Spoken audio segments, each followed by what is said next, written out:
Hello दोस्तों, आप सभी लोगों का हमारे यूट्यूब चैनल में स्वागत है। आई होप आप सभी लोग अच्छे होंगे और आप सभी लोगों की जो तैयारी है वह अच्छे से चल रही होगी। तो आज हम करने वाले हैं 11 अगस्त के जो आपके फर्स्ट शिफ्ट के जो है एनालिसिस को। तो जिन लोगों का एग्ज़ाम उन लोगों के लिए और जिन लोगों का भी एग्ज़ाम होने वाला है तो उन सभी लोगों के लिए यह क्लास इम्पॉर्टेंट है। तो चलिए शुरू करते हैं आज की क्लासेस को।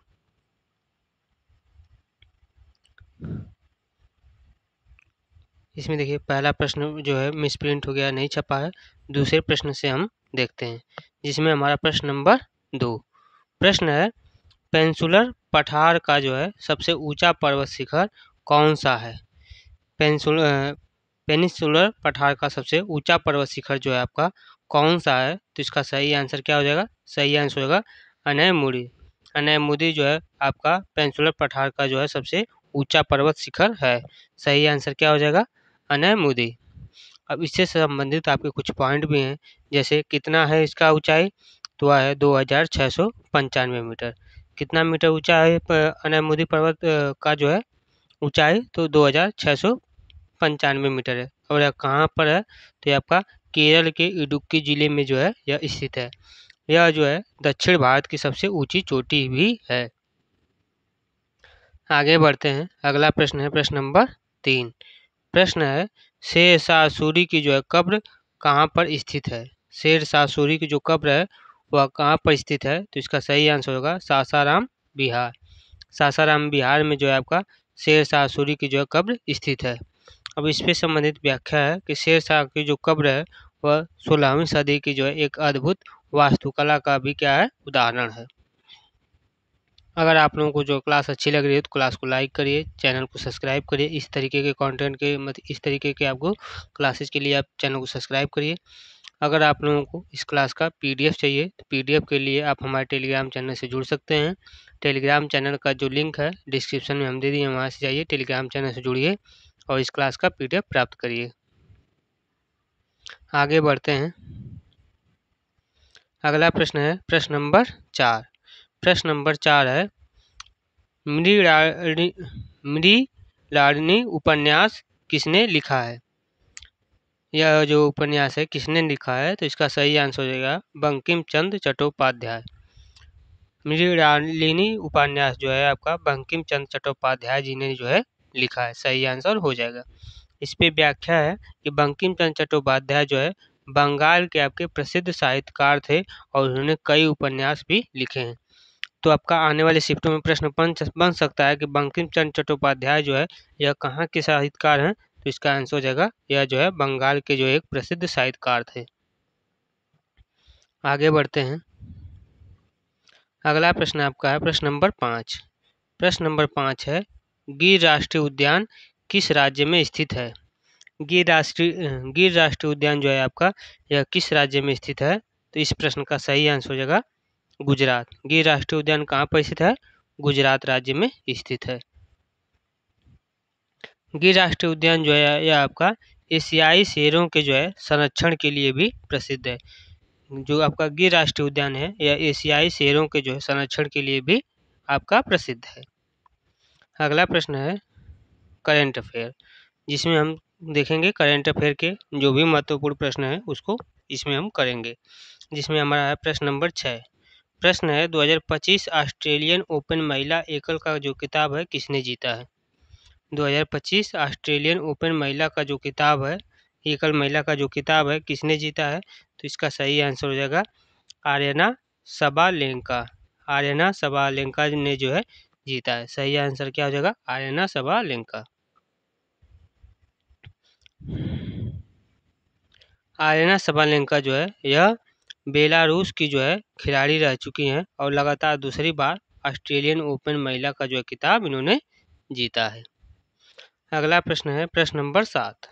प्रश्न नंबर 7 है, हाल ही में G20 शिखर सम्मेलन 2025 की जो मेजबानी है कौन सा देश करेगा? तो इसका सही आंसर आपका हो जाएगा ब्राज़ील। कौन सा देश करेगा? तो ब्राज़ील करेगा। G20 शिखर सम्मेलन 2025 की जो मेजबानी कौन सा देश करेगा? तो ब्राज़ील करेगा। व्याख्या में वही है। अगला प्रश्न है प्रश्न नंबर 8। प्रश्न नंबर 8 है, भारत का मुख्य चुनाव आयुक्त 2025 में कौन नियुक्त हुआ है? भारत का जो है नया चुनाव आयुक्त 2025 में जो है कौन नियुक्त हुआ है? तो इसका सही आंसर हो जाएगा गोपाल कृष्ण। गोपाल कृष्ण को जो है 2025 का जो है नया चुनाव आयुक्त नियुक्त किया गया है। सही आंसर क्या हो जाएगा? गोपाल कृष्ण। और यह किसके द्वारा नियुक्त किया जाता है? तो इसमें आप देख सकते हैं कि राष्ट्रपति के द्वारा जो है नियुक्त किए गए चुनाव आयुक्त चुनाव आयोग में महत्वपूर्ण भूमिका निभाते हैं। अगला प्रश्न है प्रश्न नंबर 9। प्रश्न है हाल ही में क्लाइमेट रिस्क इंडेक्स 2025 में भारत की जो रैंक क्या रही है?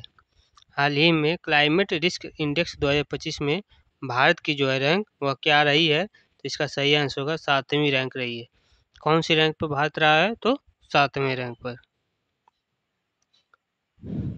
अगला प्रश्न है प्रश्न नंबर 10। प्रश्न नंबर 10 आपका है 2025 में पद्म विभूषण पुरस्कार किस उद्योगपति को जो है मिला है?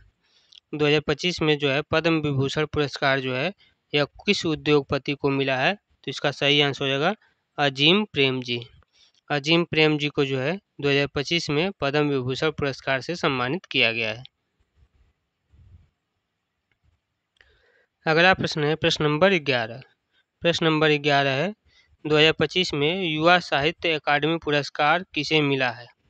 2025 में युवा साहित्य अकादमी पुरस्कार जो है किसे मिला है? तो इसका सही आंसर हो जाएगा आपका अनन्या सिंह। अनन्या सिंह को जो है 2025 में युवा साहित्य अकादमी पुरस्कार से सम्मानित किया गया है।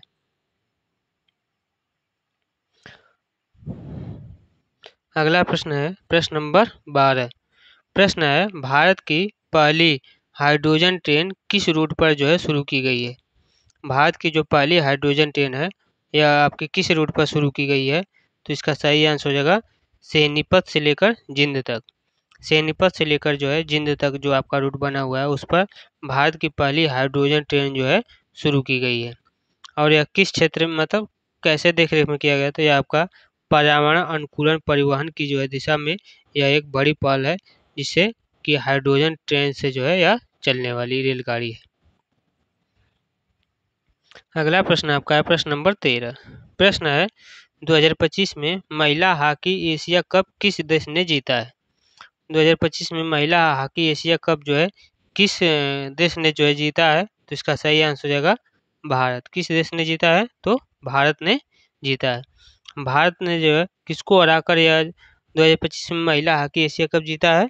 तो आपका जापान को जो है हराकर भारत ने 2025 में महिला हॉकी एशिया कप को जो है जीत हासिल की है। अगला प्रश्न है प्रश्न नंबर 14।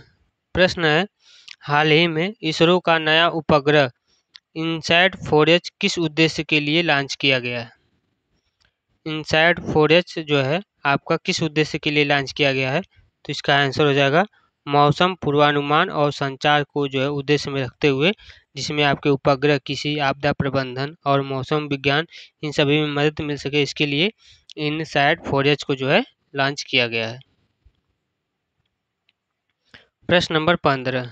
प्रश्न नंबर 15 है 2025 में नोबेल शांति पुरस्कार किस संगठन को मिला है? 2025 में नोबेल शांति पुरस्कार जो है यह आपका किस संगठन को मिला है? तो इसका सही आंसर हो जाएगा ग्रीन पीस इंटरनेशनल को जो है 2025 में नोबेल शांति पुरस्कार से जो है सम्मानित किया गया है। और यह किस दशा में दिया गया? तो पर्यावरण संरक्षण में उल्लेखनीय कार्य करने के लिए जो है ग्रीन पीस इंटरनेशनल को जो है नोबेल शांति पुरस्कार से सम्मानित किया गया है। अब हम देखेंगे साइंस बेस पे जो आधारित जो है जितने भी आपके प्रश्न हैं सभी को हम करेंगे, जिसमें आपका प्रश्न हो जाएगा प्रश्न नंबर 16। प्रश्न है डीएनए का पूरा नाम क्या है? डीएनए का जो है हमसे पूरा नाम यानी कि फुल फॉर्म पूछा है, तो इसका सही आंसर हो जाएगा डीऑक्सी राइबोन्यूक्लिक एसिड। डीएनए का फुल फॉर्म क्या हो जाएगा? Deoxy ribonucleic acid. डीएनए से जो है आनुवांशिक जानकारी को जो है पता किया जाता है। अगला प्रश्न है प्रश्न नंबर 17। प्रश्न नंबर आपका 17 है हृदय में कितने कक्ष होते हैं यानी कि कितने चैम्बर होते हैं? तो हृदय में जो है आपके 4 कक्ष यानी कि 4 चैम्बर होते हैं।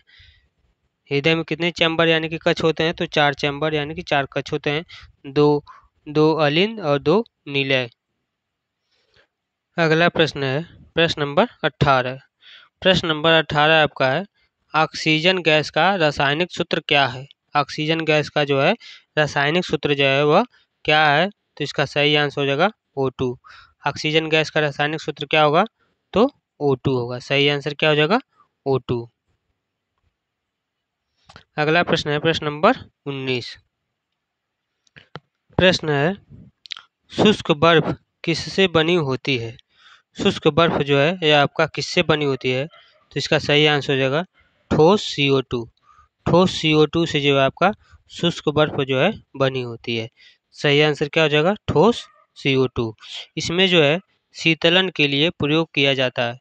जो ठोस CO2 है इसका प्रयोग जो है शीतलन के लिए प्रयोग किया जाता है।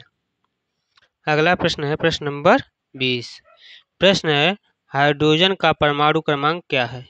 हाइड्रोजन का जो है परमाणु क्रमांक क्या होता है, तो हाइड्रोजन का परमाणु क्रमांक होता है 1। यानी कि पहला जो आपका एलिमेंट यानी कि तत्व है वह कौन सा होता है, तो आपका हाइड्रोजन ही होता है। और जो हाइड्रोजन है यह जो है सबसे हल्का तत्व यानी कि सबसे हल्का एलिमेंट होता है। अगला प्रश्न आपका है प्रश्न नंबर 21। प्रश्न नंबर 21 है बल्ब में टंगस्टन का जो है प्रयोग क्यों किया जाता है। जो बल्ब में जो टंगस्टन का प्रयोग है वह क्यों किया जाता है, तो इसका आंसर हो जाएगा उच्च गलनांक के कारण। उच्च गलनांक टंगस्टन का जो है गलनांक उच्च मतलब सबसे ज़्यादा होता है, इसीलिए बल्ब में टंगस्टन का प्रयोग किया जाता है। सही आंसर क्या होगा, उच्च गलनांक के कारण। जो टंगस्टन है बल्ब में लगा होता है उसका गलनांक यानी कि कितने डिग्री पर पिघलता है, तो 3422 डिग्री सेल्सियस पर जो है वह पिघलता है। इतना ज़्यादा इसका जो है गलनांक पॉइंट होता है। अगला प्रश्न है प्रश्न नंबर 22। प्रश्न है मलेरिया का कारक जीवाणु कौन है। मलेरिया का जो है कारक जीवाणु वह कौन है, तो इसका सही आंसर हो जाएगा प्लाज्मोडियम। मलेरिया का कारक जीवाणु कौन है, तो प्लाज्मोडियम है। सही आंसर क्या हो जाएगा, प्लाज्मोडियम। और यह कैसे होता है, तो यह आपका मच्छर के काटने से जो है फैलता है। प्लाज्मोडियम जो है कैसे फैलता है, तो मच्छर के काटने से जो है आपका फैलता है। अगला प्रश्न है प्रश्न नंबर 23। प्रश्न है प्रकाश संश्लेषण में कौन सी गैस अवशोषित होती है। प्रकाश संश्लेषण में जो है आपकी कौन सी गैस जो है अवशोषित होती है, तो सही आंसर हो जाएगा कार्बन डाइऑक्साइड। प्रकाश संश्लेषण में कौन सी गैस अवशोषित होती है, तो कार्बन डाइऑक्साइड गैस जो है अवशोषित होती है। सही आंसर क्या हो जाएगा, कार्बन डाइऑक्साइड। जैसे कि पौधे जो आपके होते हैं वह CO2 को अवशोषित कर ग्लूकोज को जो है बनाते हैं। जो पौधे हैं वह आपके CO2 को जो है अवशोषित कर लेते हैं, उसके बाद वह ग्लूकोज का जो है निर्माण करते हैं। अगला प्रश्न आपका प्रश्न नंबर 24। प्रश्न है शून्य केल्विन तापमान किसे कहते हैं। जो आपका शून्य केल्विन तापमान है यह किसे कहते हैं, तो इसका सही आंसर हो जाएगा परम शून्य। परम शून्य को जो है शून्य केल्विन तापमान कहा जाता है, यानी कि -273.15 डिग्री सेल्सियस के बराबर जो हो जाता है उसको शून्य केल्विन तापमान कहा जाता है। अगला प्रश्न है आपका प्रश्न नंबर 25। प्रश्न नंबर आपका 25 है ध्वनि किस माध्यम में सबसे तेज गति से चलती है। जो ध्वनि है आपका किस माध्यम में सबसे तेज गति से चलती है, तो इस प्रश्न का सही आंसर आपका हो जाएगा ठोस में। किस माध्यम में ध्वनि जो है आपकी सबसे तेज गति से चलती है, तो ठोस में जो है ध्वनि सबसे तेजी गति से चलती है। इसका कारण क्या होता है कि जो ठोस के अणु होते हैं वह अणु घनत्व अधिक होने के कारण जो है ठोसों में ध्वनि जो है आपका सबसे तेजी गति से चलता है। अब हम देखेंगे आपके जनरल अवेयरनेस से संबंधित जो भी आपके प्रश्न है, जिसमें आपका हिस्ट्री हो गया, ज्योग्राफी हो गया, पॉलिटी हो गया, इकोनॉमिक्स हो गया, ऐसे करके जो भी प्रश्न है सभी को हम करते जाएंगे। जिसमें आपका प्रश्न है प्रश्न नंबर 26। प्रश्न है मौर्य वंश का संस्थापक कौन था। मौर्य वंश का जो है आपका संस्थापक कौन था, तो इसका आंसर हो जाएगा चंद्रगुप्त मौर्य। मौर्य वंश का संस्थापक कौन था, तो चंद्रगुप्त मौर्य था। इन्होंने कब स्थापना की थी मौर्य वंश की स्थापना, 321 ईस्वी पूर्व में जो है मौर्य वंश की जो है स्थापना किए थे। अगला प्रश्न है प्रश्न नंबर 27। प्रश्न नंबर 27 है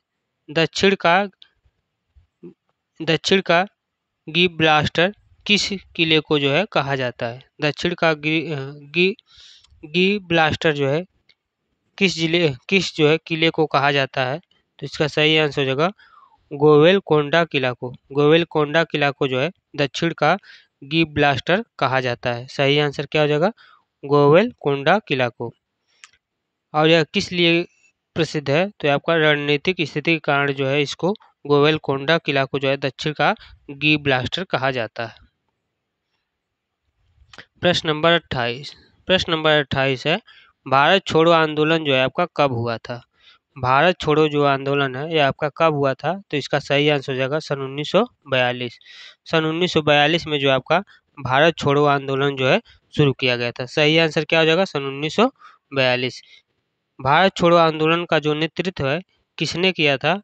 तो गांधी जी ने जो है भारत छोड़ो आंदोलन का नेतृत्व अंग्रेजों को जो है भारत छोड़ने का जो आह्वान देने के लिए जो है इन्होंने जो है भारत छोड़ो आंदोलन का जो है नेतृत्व किए थे। प्रश्न नंबर 29 आपका है, योजना आयोग का जो गठन कब हुआ था? योजना आयोग का जो गठन है यह कब हुआ था? सही आंसर हो जाएगा सन 1950। योजना आयोग का गठन जो है आपका सन 1950 में हुआ था। योजना आयोग को जो है इस समय प्रेजेंट टाइप में क्या नाम बदल कर दिया गया है? तो आपका कर दिया गया है नीति आयोग। सन 2015 में जो है आपका योजना आयोग का जो है नाम बदलकर नीति आयोग कर दिया गया है। अगला प्रश्न है प्रश्न नंबर 30। प्रश्न है, भारतीय संसद का उच्च सदन कौन सा है?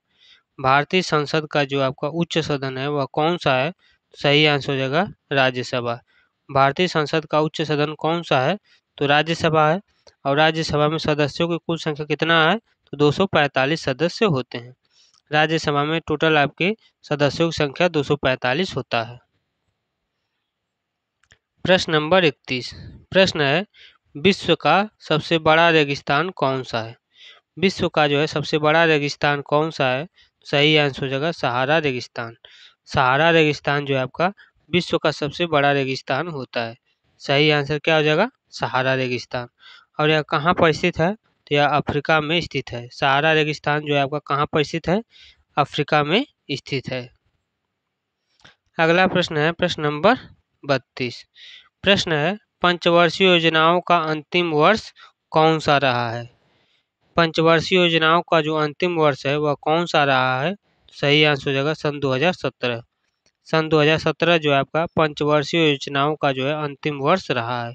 सही आंसर क्या हो जाएगा? सन 2017। अगला प्रश्न है प्रश्न नंबर 33। प्रश्न है, भारत में कुल कितने केंद्र शासित प्रदेश हैं? भारत में अभी तक कुल कितने केंद्र शासित प्रदेश हैं? सही आंसर हो जाएगा 8। इस समय प्रेजेंट टाइम में भारत में कुल 8 केंद्र शासित प्रदेश हैं। 2019 में जो है जम्मू कश्मीर का जो है पुनर्गठन हो गया था, जिसके कारण जो है अब कुल केंद्र शासित प्रदेशों की संख्या कितनी हो गई है? 8 हो गई है। अगला प्रश्न है आपका प्रश्न नंबर 34। प्रश्न है, संविधान का कौन सा अनुच्छेद राष्ट्रपति के जो है महाभियोग से संबंधित है? संविधान का जो है कौन सा अनुच्छेद है जो कि राष्ट्रपति के महाभियोग से संबंधित है? तो इस प्रश्न का सही आंसर हो जाएगा आपका अनुच्छेद 61। अनुच्छेद 61 जो है आपका राष्ट्रपति के जो है महाभियोग से संबंधित है। अनुच्छेद 61 में महाभियोग को राष्ट्रपति के प्रति महाभियोग कैसे लाया जाएगा इसकी चर्चा जो है की गई है। अगला प्रश्न है प्रश्न नंबर 35। प्रश्न है, ब्लू रेवोल्यूशन किससे संबंधित है? ब्लू रिवॉल्यूशन जो है आपका किससे संबंधित है? तो इस प्रश्न का सही आंसर होगा मत्स्य पालन। मत्स्य पालन से जो है आपका संबंधित है क्या? Blue revolution. और यह किस चीज़ में आपका होता है? तो यह जो है उत्पादन बढ़ाने के लिए जो है ब्लू रिवॉल्यूशन को जो है शुरू किया जाता है। अब हम देखेंगे आपके लास्ट में कंप्यूटर से संबंधित जो भी आपके महत्वपूर्ण प्रश्न हैं उसको हम इसमें करने वाले हैं, जिसमें आपका प्रश्न है प्रश्न नंबर 36। प्रश्न है, कंप्यूटर में रैम का जो है पूरा नाम क्या है? कंप्यूटर में रैम का पूरा नाम क्या होता है? तो रैम का पूरा नाम यानी कि फुल फॉर्म होता है रैंडम एक्सेस मेमोरी। रैम का फुल फॉर्म क्या होता है? Random access memory. और रैम जो है यह आपका किस प्रकार की जो है मेमोरी है? तो रैम जो है आपका अस्थायी मेमोरी होती है। यह जो है आपका एग्जाम में पूछ सकता है। अगला प्रश्न है प्रश्न नंबर 37। प्रश्न है MS वर्ड में Ctrl+S का जो है प्रयोग किस लिए होता है? तो इसका सही आंसर हो जाएगा आपका सेव करने के लिए।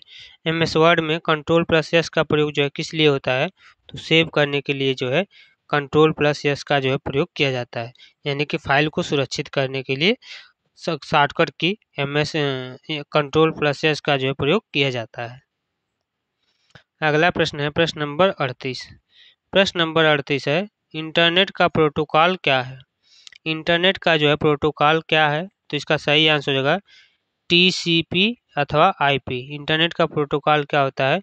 CTP अथवा IP होता है, यानी कि डेटा ट्रांसफर करने के लिए जो है इंटरनेट का जो है प्रोटोकॉल का प्रयोग किया जाता है, TCP या अथवा IP एड्रेस का प्रयोग।